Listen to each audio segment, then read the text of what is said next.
बिस्मिल्लाहिर्रहमानिर्रहीम। Welcome to my channel. कैसे हैं मेरे सब स्टूडेंट्स? उम्मीद है सब ठीक ठाक होंगे। तो आज का जो हमारा टॉपिक है वो बायोलॉजी का टॉपिक है, बायोलॉजी ऑफ 9th क्लास। तो मैं आप सबके साथ जो शेयर कर रही हूँ आज की वीडियो में वो बायोलॉजी की बुक है 9th क्लास की, उसका चैप्टर 4 सेल्स एंड टिश्यूज़। तो हम इस पे बात कर लेते हैं, सेल्स एंड टिश्यूज़ पे। सबसे पहले हम देख लेते हैं कि इसमें इन्होंने क्या हमें बताया हुआ है।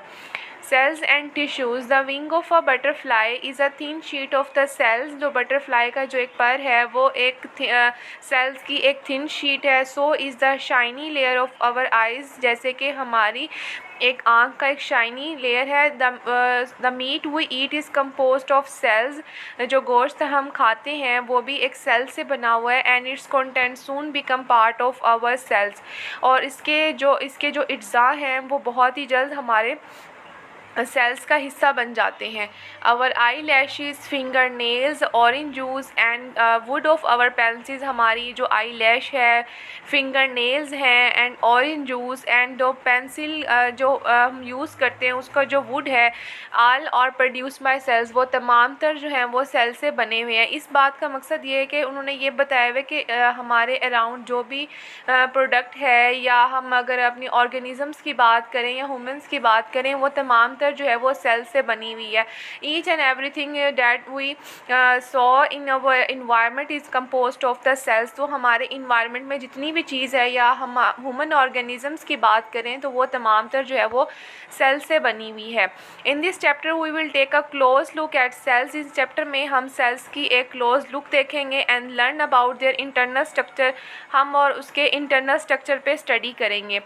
We will also learn how specific cells group together to form tissues. और हम ये भी सीखेंगे कि कैसे कुछ ख़ास सेल जो हैं वो मिल के टिश्यूज़ बनाते हैं। रिकॉलिंग ऊपर हम देख लेते हैं, रिकॉलिंग का box. All organisms are composed of the cells. तमाम ऑर्गेनिज्म जो हैं वो सेल से मिलकर बने हैं। Some are composed of a single cell, और उसमें कुछ जो single cells and some like us, जैसे कि और हम हैं वो हम are composed of many cells, उसमें डिफरेंट सेल्स हैं। जैसे humans are composed of the different cells. तो फर्स्ट हमारा है 4.1 microscopy and the emergence of the cell theory. अब हम इसमें देखेंगे कि माइक्रोस्कोपी कैसे इवॉल्व हुई, कैसे एवोल्यूशन में आई, या कैसे इजाद हुई, और एमरजेंस ऑफ, और कैसे सेल थ्योरी भी एवोल्यूशन में आई, या कैसे सेल थ्योरी निकली। तो हम देख लेते हैं सबसे पहले the use of microscope is known as microscopy. Microscopy का जो हम माइक्रोस्कोप का जो हम यूज़ करते हैं हम उसको माइक्रोस्कोपी कहते हैं। The first compound microscope was developed by Zacharias Janssen in Holland in 1595। जो फर्स्ट कंपाउंड माइक्रोस्कोप थी वो डेवलप हुई ज़ेकारियास जेंसन ने इन हॉलैंड में इन 1595 में। It was simply a tube. वो एक सिंपल एक ट्यूब थी with lenses at each end its magnification range from 3x to 9x। वो एक सिंपली एक ट्यूब की तरह थी जिसके के दोनों तरफ के जो किनारे थे उस पे लेंस लगे हुए थे, और उसकी जो मैग्नीफिकेशन रेंज थी वो 3x to 9x। मतलब वो जिस अगर हम उसके ऊपर ऑब्जेक्ट रखते थे या सैंपल रखते थे वो किस हद तक हमें मैग्नीफाई कर सकता था, 3x से 9x तक। तो ये उसकी रेंज थी। Two important terms are use in microscopy, magnification and resolving power. Two terms use होती हैं माइक्रोस्कोपी में, या आप कह लें कि दो उसके रूल्स होते हैं। एक ये होता है कि वो मैग्नीफिकेशन और रिजॉल्विंग पावर। तो माइक्रोस्कोपी के रूल्स ये हैं कि अगर उसकी मैग्नीफिकेशन अच्छी होगी, उसकी रिजॉल्विंग पावर अच्छी होगी, तो हमें जो है ना वो अच्छे रिजल्ट मिलेंगे। Magnification is the increase and apparent size of an object. Magnification ये होता है कि जो हमने ऑब्जेक्ट एक सैम्पल रखा होता है अंडर माइक्रोस्कोप पे, तो वो हमें उसको बड़ा करके दिखाता है साइज में, उसको साइज़ में बड़ा करके दिखाता है। और उसके बाद and it is important factor in microscopy, और ये माइक्रोस्कोपी में इम्पोर्टेंट फैक्टर है। अब हम बात कर लेते हैं सेकंड, उसका कौन सी फैक्टर है? Resolving power or resolution is the measure of the clarity of an image. It is the minimum distance at which two objects can be seen as separate objects. Resolving power जो है उसको हम कह रहे हैं कि वो measure of the clarity of an image है, और ये है कि ये मिनिमम डिस्टेंस है at two objects can be seen as separate objects. मतलब कि जब अगर हमारे पास हम एक ऑब्जेक्ट को जो है ना उसका मिनिमम उसको हम डिस्टेंस पे देख सकते हैं अलग अलग। And human naked eye can differentiate between 2 points, और ह्यूमन हमारी जो आम इंसान की जो आँख है वो डिफरेंशिएट कर सकती हैं बिटवीन 2 पॉइंट्स, 2 पॉइंट्स पे which are at least 0.1 millimetre apart, जो कि जिसका एटलीस्ट जो डिस्टेंस होता है 2 ऑब्जेक्ट्स के दरमियान का 0.1 मिलीमीटर अपार्ट। तो वो इन 2 जो है हमारे उस पर वो डिफरेंशिएट कर सकती है। मीन्स कि अगर हमारे पास अगर एक सैम्पल होगा तो अगर उन सैम्पल का जो डिफरेंस होगा ना बिटवीन 2 पॉइंट्स का, वो अगर एटलीस्ट 0.1 मिलीमीटर अपार्ट होगा तो वो उसमें डिफरेंशिएट कर सकती है। लेकिन अगर उसका डिस्टेंस अपार्ट बढ़ जाए 0.5 मिलीमीटर हो जाए तो वो हमें ह्यूमन आई जो है वो डिफरेंशिएट नहीं कर सकेगी। तो आगे भी इसी लाइंस में ये लिखा हुआ है कि human naked eye can differentiate between 2 points which are at least 0.1 millimetre. This is known as the resolution of the human eye if we place 2 objects 0.05 millimetre apart. अगर हम 2 ऑब्जेक्ट्स को रखें उनका डिस्टेंस बढ़ा दें तो हम उसमें जो है ना डिफरेंशिएट नहीं कर सकेंगे। And magnification and resolution can be increased with the help of the lenses। अब magnification और resolution को हम increase कर सकते हैं lenses की मदद से। तो यहाँ तक तो बात क्लियर हो गई कि माइक्रोस्कोपी बेसिकली है क्या और उसमें क्या क्या उसकी टर्म्स यूज़ होती हैं। अब हम बात कर लेते हैं माइक्रोस्कोपी के टाइप्स के ऊपर। माइक्रोस्कोपी की 2 टाइप्स हैं, light microscopy and electron microscopy. ठीक है, आगे 2 types of microscope, light microscope जिसको हम डिनोट करें LM से, एंड इलेक्ट्रॉन माइक्रोस्कोप जिसको हम डिनोट करें हैं EM से, are used in microscopy. Light microscope, a light microscope works by passing visible light through a specimen। तो इसमें हम एक पहले पूरा ग्राफ बता देती हूँ मैं आपको, और उसके बाद फिर मैं आपको इसकी ट्रांसलेशन बताऊँगी। तो इट यूजेस 2 ग्लास लेंसेज। उसमें उन्होंने बताया कि लाइट माइक्रोस्कोप वर्क कैसे करती है। लाइट माइक्रोस्कोप वर्क किस तरह करती है कि हम एक सैम्पल रखेंगे या जो स्पेसिमन जिसको हमने ऑब्ज़र्व करना है अंडर माइक्रोस्कोप पे, तो जब हम उसको स्पेसिमन से हम विजिबल लाइट गुजारेंगे तो हमें जो है ना तब उसका जो रिज़ल्ट मिलेगा। और उसमें जो लाइट माइक्रोस्कोप में यूज़ होते हैं वो 2 ग्लास लेंसेज यूज़ होते हैं। एक जो लेंस होता है one lens produce an in large image of the specimen. एक लेंस होता है कि वो उसके साइज़ को बढ़ाता है स्पेसिमन के साइज़ को, और दूसरा लेंस क्या होता है कि वो मैग्नीफाइज करता है इमेज को, मतलब कि उसको क्लियर करता है या मैग्नीफाई करता है। And project in it into viewers I R onto photographic film, और उसको फोटोग्राफिक फिल्म पे दिखाता है। A photograph taken through a microscope is called a micrograph. और उसके बाद हमने बात कर लेते हैं नेक्स्ट पे। यहाँ तक is it clear everyone? I hope आपको यहाँ तक क्लियर होगा। अब ये कुछ पिक्चर्स हैं light microscope from earlier to the latest के। पहले हमारे पास जो लाइट माइक्रोस्कोप होती थी पुराने वक्तों में किस तरह थी, और एडवांसमेंट के साथ साथ जो है उसमें मॉडिफिकेशन आती रही और वो बेहतर से बेहतर होती रही। ठीक है,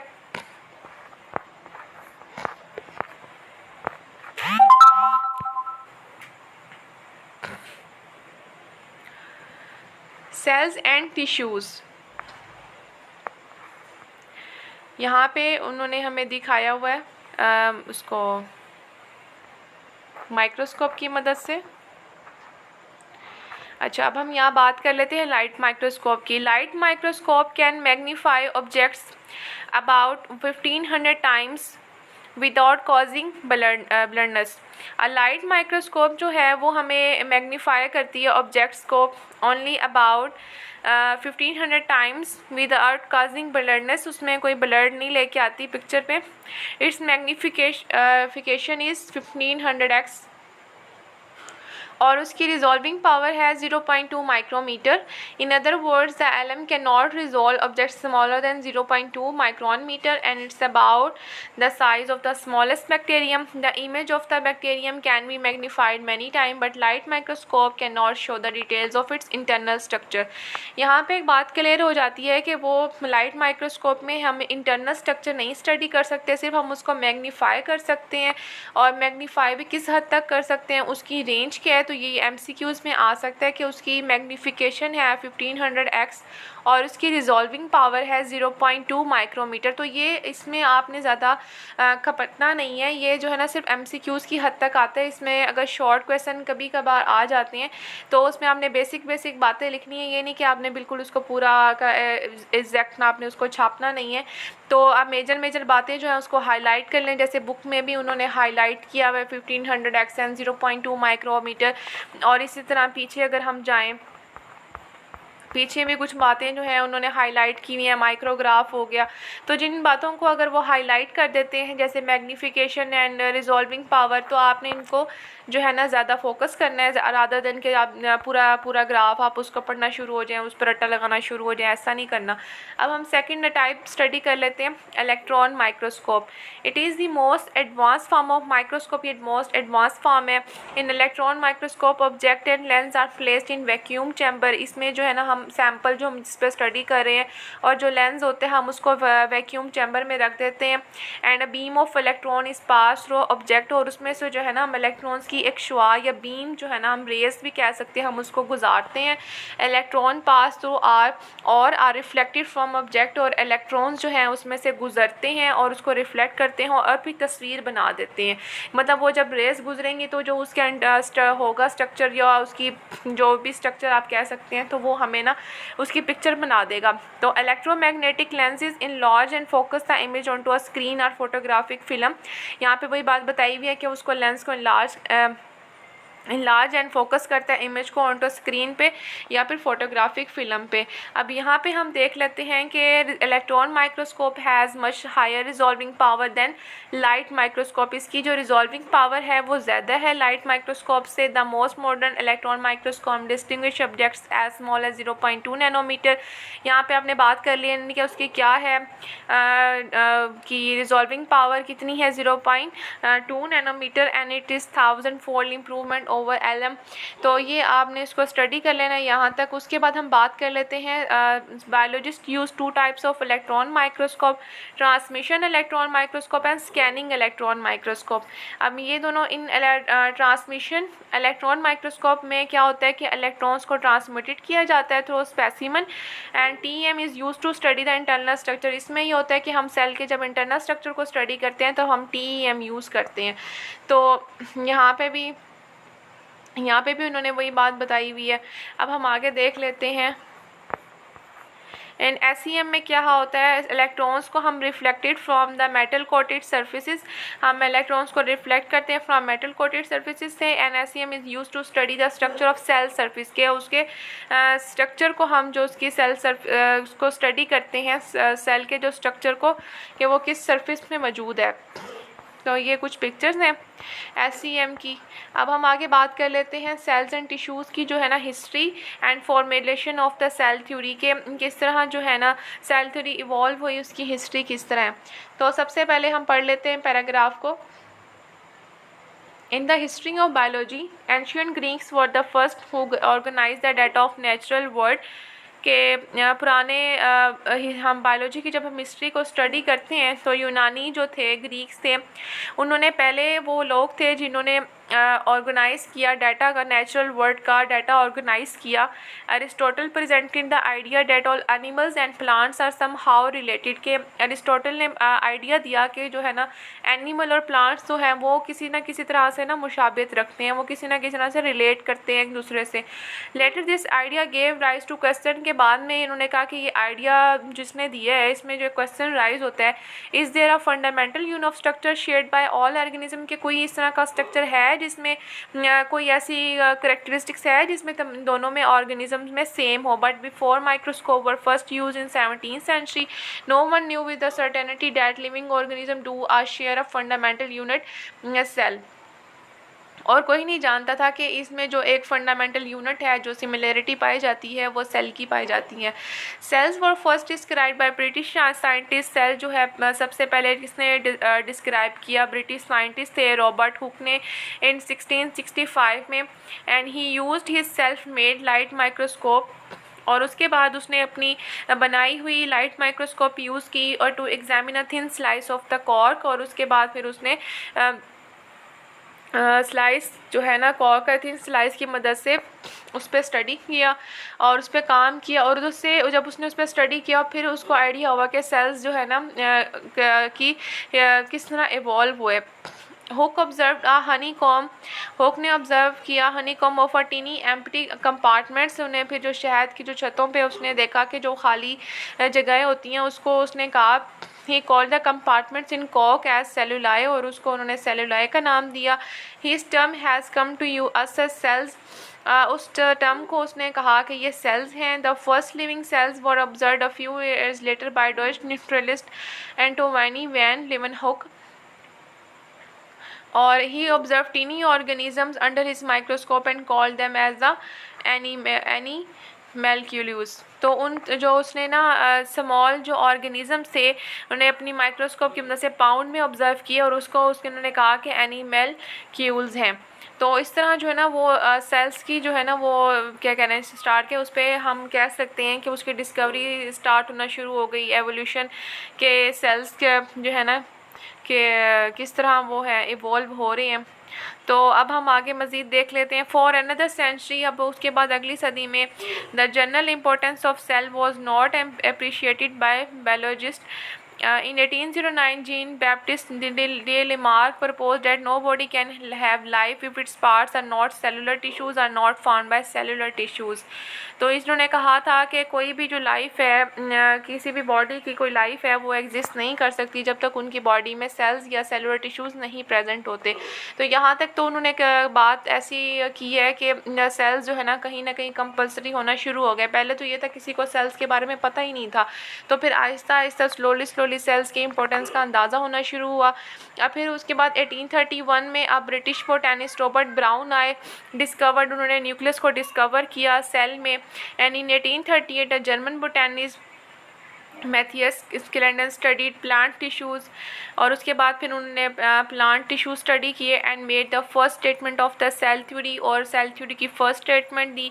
ही stated that all plants are aggregates of individual cell which are fully independent, और उसके बाद फिर उन्होंने ये अपनी स्टेटमेंट दी। और एक साल के बाद 1839 में जर्मन जोलॉजिस्ट आए Theodor Schwann reported that all animal tissues are also composed of individual cell, के तमाम जो एनिमल के टिश्यूज़ हैं वो कंपोज्ड होते हैं इंडिविजुअल सेल से। और इसी तरह फिर एक और साइंटिस्ट आए 1855 में। तो यहाँ तक जो है ना बात चलती गई कि उन्होंने क्या कहा कि propose an important extension of cell theory. उन्होंने सेल थ्योरी की जो है ना बुनियाद रखी और कहा कि all living cells arise from pre existing cells, और जो है तमाम लिविंग सेल जो हैं वो पहले से मौजूदा सेल से एवॉल्व हुए, अराइज हुए। इन 1862 में Louis Pasteur provided experimental proof of this idea, और उसके बाद 1862 में लुइस पास्टर ने प्रोवाइड किया एक्सपेरिमेंटल प्रूफ दिया ऑफ इस आइडिया का कि ज़ाहिर है अगर एक साइंटिस्ट ने एक बात की है तो एक मज़ीद जब उसके ऊपर प्रूफ मिल जाता है तो वो जो हमारी थ्योरी होती है वो ऑथेंटिक बन जाती है। तो यहाँ पे ये बात तो हो गई थी कि तमाम ऑर्गेनिज़म जो हैं लिविंग सेल जो हैं वो अराइज होते हैं फ्रॉम प्री एग्जिस्टिंग सेल से। उसके बाद उन्होंने कुछ पॉइंट्स दिए, फिर हमें उनको साइंटिस्ट को अंदाज़ा हुआ, ऑथेंटिक हुआ कि जो है ना ये बात वाकई सच है। अब cell theory is recorded as one of the most fundamental knowledge in biology. It is a wide ranging effects in all fields of research after the initial presentation of cell theory Schleiden and Schwann many details of cell was studied and cell theory was extended. Cell theory in its modern form includes the following principle। जो ये अब है ना cell theory in modern form में, ये आपके short question में आ सकता है। तो ये अर्लियर जितने भी साइंटिस्ट हैं ये आपने सिर्फ उनको स्टडी कर लेना है, ये आपके सिर्फ MCQs में आ सकते हैं, ये आपके शॉर्ट क्वेश्चन में नहीं आ सकते। तो आपने इस बात को नहीं करना कि रट्टाबाज नहीं लगाना, बस मेजर कंसेप्ट ले लेने हैं कि किस साइंटिस्ट ने कौन सी बात की थी। तो ये जो लास्ट वन है ना 1855 में जिस साइंटिस्ट ने बात की थी ये आ सकता है। और उसके बाद लुइस पास्टर ने जो प्रोवाइड किया experimental proof of this idea, ये भी एमसीक्यूज़ में आ सकता है। उसके बाद जो ये कुछ पॉइंट्स हैं कि सेल थ्योरी के मॉडर्न उसमें जो फॉर्म में जो एमसीक्यू ये पॉइंट्स हैं ये आ सकते हैं, ये आपने मस्ट याद करने हैं। कि अब हम इसके पॉइंट्स देख लेते हैं। All organism are composed of one or more cell, तमाम ऑर्गेनिज्म जो हैं वो एक से ज़्यादा सेल से बने हुए हैं। Cells are the smallest living things, और सेल जो है स्मॉलेस्ट लिविंग थिंग्स है। The basic unit of organization of all organism, और बेसिक यूनिट है तमाम ऑर्गेनिज्म की ऑर्गेनाइजेशन का। Cells arise only by division in previously existing cells, और सेल अराइज होते हैं जो जब प्रीवियसली एग्जिस्टिंग सेल्स होते हैं जब वो डिवाइड होते हैं। तो ये थे साइंटिस्ट जिनके बारे में ऊपर हमने जिक्र किया है। तो ये उनके कुछ पिक्चर्स हैं। और हम आगे बात कर लेते हैं सब सेलुलर और एस सेलुलर पार्टिकल्स के ऊपर। According to the first principle of cell theory, all organisms are composed of one or more cells के प्रीवियस हमने जो सेल थ्योरी के प्रिंसिपल देखा कि ऑर्गेनिज्म जो कंपोज होते हैं वन और मोर सेल से। Virus and prions and virus are not composed of the cell, ये जो है ये सेल से नहीं बने, ये तमाम जो है ना ये वायरस की टाइप्स हैं। रादर दे आर सब सेलुलर एस सेलुलर पार्टिकल्स। तो ये जो है ना इनमें सेल्स मौजूद नहीं, ये एस सेलुलर पार्टिकल्स हैं, तो हम इनको कहेंगे एंड ये कंपोज नहीं होते सेल से, क्योंकि ये एस सेलुलर पार्टिकल्स हैं, इनमें सेल्स नहीं होते। They do not run any metabolism inside them, और इनमें जो है ना कोई मेटाबॉलिज्म इनसाइड में कोई नहीं चल रहा होता, कोई वर्कआउट नहीं हो रहा होता, अंदर कोई मेटाबॉलिज्म नहीं चल रहा होता। They show some characteristics of living organism, और ये शो करते हैं कोई लिविंग ऑर्गेनिज्म की कुछ characteristics. They can increase in number, ये नंबर अपने से नंबर ही बढ़ाते हैं, मतलब अपनी तादाद बढ़ाते हैं, और ट्रांसमिट करते हैं their characters to next generation, और अपनी जो करेक्टर्स होते हैं वो ट्रांसमिट करते हैं। We know that such a cellular particles are not classified in of the 5 kingdom of the organism. हम देख लेते हैं कि सेलुलर पार्टिकल जो है ना वो क्लासीफाई नहीं होते इनटू 5 किंगडम ऑफ ऑर्गेनिज्म। तो ये जी कुछ ये पिक्चर है जिसमें उन्होंने प्रूफ किया हुआ है कि ये जो है ना ये सेल से नहीं बने हुए। तो आगे हमारा जो टॉपिक है वो